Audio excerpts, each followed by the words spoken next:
Walking చేస్తున్నాను. వచ్చేసారు చూడండి, వాకింగ్ అవి కూడా చేస్తాయి. రామచిలుక కూడా వస్తుందండి.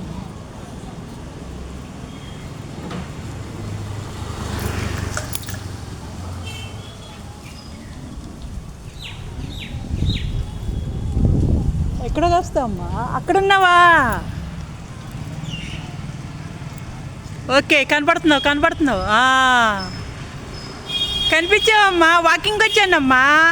బ్యాక్ వాకింగ్, కాళ్ళ నొప్పులు తగ్గుతావి. నిన్న 20 మెట్లు ఎక్కానమ్మా, కాళ్ళ నొప్పులు వచ్చినవి. బ్యాక్ వాకింగ్ చేస్తున్నా. ఓకే.